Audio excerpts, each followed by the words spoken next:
When you look at the Negev Desert, your first thought is probably, how could anything possibly survive here? It seems to just reject life. But for thousands of years, this place has been the backdrop for an incredible story of human ingenuity. And today, we're going to figure out how. So that brings us to the big question, the central puzzle of the Negev.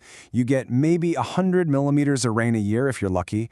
So how on earth did entire civilizations manage to build cities, grow crops, and truly flourish? I mean, where did they get the water?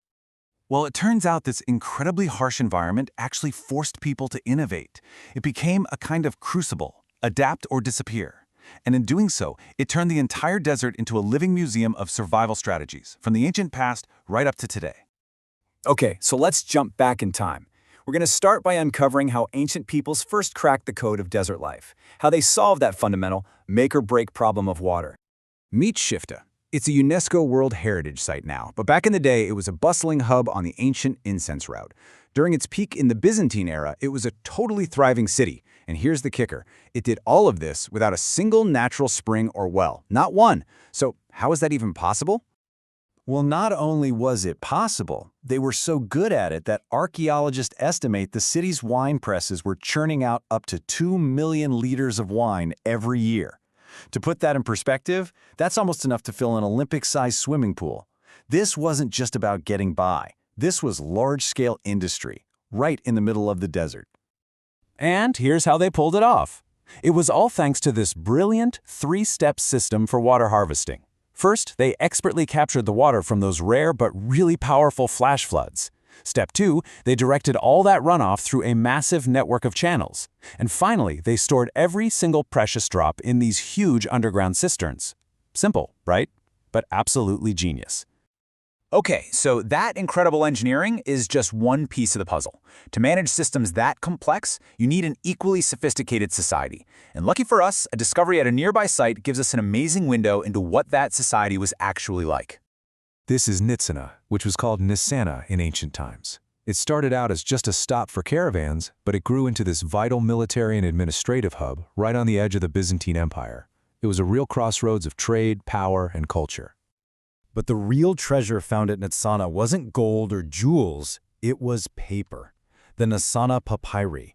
These ancient documents are basically a time capsule. They give us this incredibly intimate look at marriage contracts, legal battles, even personal letters from 1,500 years ago. They literally bring the people of this silent city back to life. All right, now let's hit the fast forward button and come back to the present day. We've seen how ancient people managed to survive out here. So how are modern innovators tackling the exact same challenges today? You know, the fundamental problem hasn't changed one bit. It is still all about the water. But the tools and the methods for solving that problem, yeah, those have gone through a massive technological revolution.